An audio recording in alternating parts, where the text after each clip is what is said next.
Jæja, byrjum þessa yfirferð á því að anda djúpt inn og kyrra hugan. Í dag ætlum við að kafa ofan í afar sérstakt og djúpstakt andlegt ferðalag. Við munum styðjast við magnaða speki úr tímaritinu Akhand Jyoti, nánar tiltekið frá maí til júní árið 2023. Greininn sem við skoðum ber upprunalega titilinn A Seeker Must Be Aware of the Goal, sem ætti útleikja sem svo að leitarinn verði að þekkja markmiðið. Þetta er nefnilega algjört grundvallaratriði. Rétt eins og þegar við leggjum upp í langferð, þá getum við ómögulega stigið fyrsta skrefið af fullt öryggi nema við vitum nákvæmlega hvert ferðinni er heitið. Til að koma okkur í rétta andlega gýrin er algjörlega tilvalið að byrja á þessum fallegu og friðsælugum orðum skáldsins Rúmi. Því kyrrlátari sem maður verður, því meira getur maður heyrt. Í þessum nútímaheimi okkar erum við oft umkringt endalausum hávaða, bæði úti í samfélaginu og líka bara innra með okkur sjálfum. En andlega leiðin er hreinlega kreft þess að við skrúum niður í þessum óróa. Það er í raun bara í þjógninni sem við getum farið að skynja hið raunverulega markmið ferðarinnar.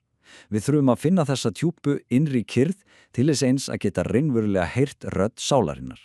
Við skulum halda áfram og sjá hvernig spekingurinn Maharshi Patanjali nálgast þetta.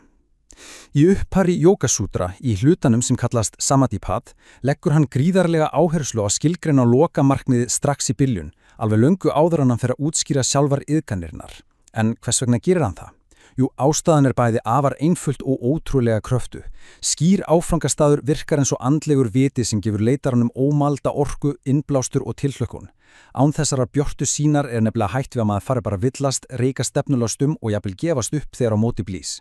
Hér höfum við svo upprunalega textan og þetta er ævaforn grunnteksti sem kafar djúpt ofan í sjálfa mannlegu vítundina og skoðar lokastig jóga. Það kemur alveg skýrt fram hérna að sönn andlegu iðkun eða jóga sadhana er beinlínis ómöguleg nema maður átti sig fyrst á raunverulegri merkingu hennar. Þetta snýst ekki bara einhverja líkamlega stellingar, heldur þetta eina takmark, ástand algjörar uppljómunar. Og það er nákvæmlega þetta ástand sem við þurfum að hafa á hreinu áður en við höldum lengra inn í iðkunina. Það sem er virkilega áhugavert hér er hvernig þessi djúpstæða sútra úr Jógadarshan tekur þetta allt saman í hnotskurn. Tata drastuh svarupe avastanam. Hún útskýrir nákvæmlega hvað gerist þegar við höfum náð takmarkinu.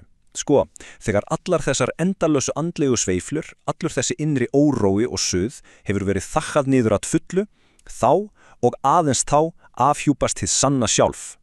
Við getum ímyndað okkur lótusblóm sem springur út í fullkomnum og óhagganlegum friði. Í þessu hljóða ástandi dvelur leitarinn algjörlega frjáls og umlukinn hrein í hælu. Berum þetta aðeins saman og skoðum þessa miklu andstæðu. Öðrum megin höfum við þennan venjulega sveiplukennda huga. Hann er stanslaust að framleiða ófta, kvíða, langanir og fljótfærni.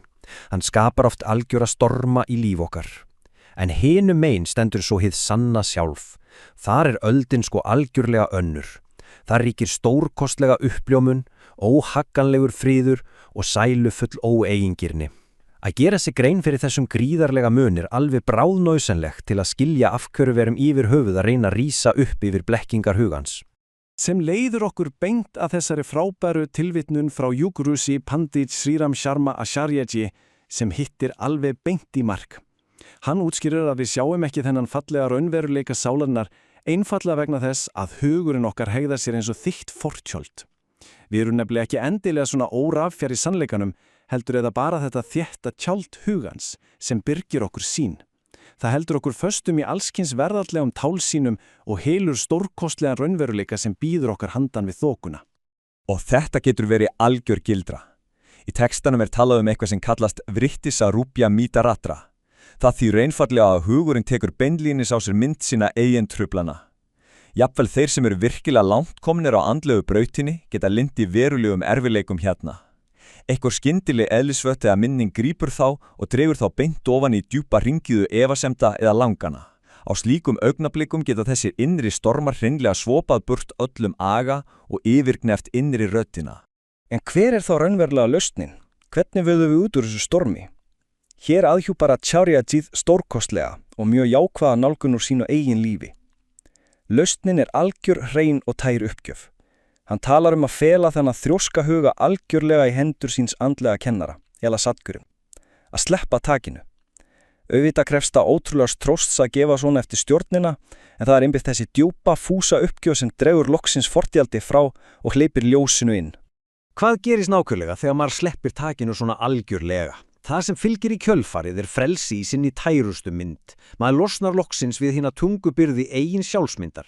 Þær hugsanir sem áður bundumann við fortíðina hverfa, áhyggjur dagsins í dag vöfa einfallega upp og allur kvíði fyrir framtíðinni missir mátt sinn. Andlegi leiðtoginn tekur við. Leitarinn verður þá einfallega að hreinu verkfæri eða farvegi fyrir guðlega náð. Alveg nákvæmlega eins og líkt og tært fljót sem rennur sína náttúrulegu leið og ber friðinn með sér.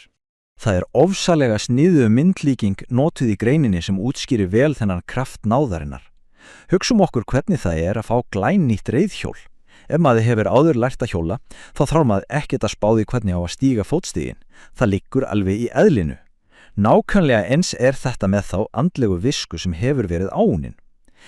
Einasti ljósgeisli af andleri náð gúrúsins getur endurvakið þessa djúpu jógísku þekkingu samstundis. Hún hefur allstað verið þarna, vakin og sofin, rétt undir yfirborðinu og býður bara eftir að fá að blómstra á ný. Sem tekur okkur beint að næsta stigi, því sem kallast saxi drasta. Við skulum aðeins pæla í því. Þegar uppgjöfin hefur átt sér stað og innri viskan voknuð, verður til þessi nýji og æðri raunveruleiki. Þá verður maður algjörlega hlutlausum, óhlutdragum og friðsælum áhorfenda að lífinu. Ímyndum okkur sólina. Hún skín jafnt á allt, alveg án þess að dæma. Þannig stendur maður eilítið aðskilinn frá veraldlegun hasar og fylgist einfaglega með lífinu líða hjá í stórkostlegri hlutlægni. En hvernig lifir maður svo í heiminum í þessu sælufulla ástandi? Jú, maður að sjálfsögðu ennþá til staðar en á gjör ólíkan og dásamlegan hátt. Sem saxi drasta maður algjörlega ósnertur af þessum andlegu sveiflum. Maður lifir í fullkomni, djúpri ró. Allur þessi brennandi eldur sjálfselsku, öfundar og kvíða hefur lognast út. Í stað þess að endalaust kastast til og frá eftir ytri atburðum verður maður að þessu friðsæla, stöðuga vitni sem mætir öllum hliðum tilverunar með kærleika og samþykki. Nú, þegar við draugum þetta saman, skulum við átta okkur á einu mjög mikilvægum fræði Maharshi Patanjali. Þessar sútrur nefnilega engar hversdagslegar vangaveltur eða heimspekilegt gisk, nei, þær jafnákvæmar og stærðfræðilegar eða vísindalega staðreindir. Það í raun ekkert pláss fyrir vafa þarna. Þær vísa vafalost veginn að þessum fullkomna andlega stöðuleika og það sýnir okkur og sannar að markmiðið ekki bara einhver fjarlægur draumur, heldur mjög raunhæfur áfangastaður fyrir þá sem velja að feta þessa braut. Svo, að lokum, hvílum við í þeirri einföldu en djúpstæðu visku að markmiðið og hefur raun alltaf verið friðurinn hið innra. Með því að temja okkur þögnina, halda lokamarkmiðinu á lofti frá fyrsta degi og sýna þá stólfenglega auðmjótt að sleppa takinu, já, þá hreinsum við burt sjálfa tálsín hugans. Hvernig væri að stíga okkar allra fyrsta skref í átt að þessari innri kyrrð strax í dag? Leifum þessari fallegu ævafornu þekkingu að finna góðan stað í hjörtum okkar núna. Megi guðlegt ljós leiða hugsanir okkar og gjörðir í átt til heimsfriðar og sjálfsvitundar.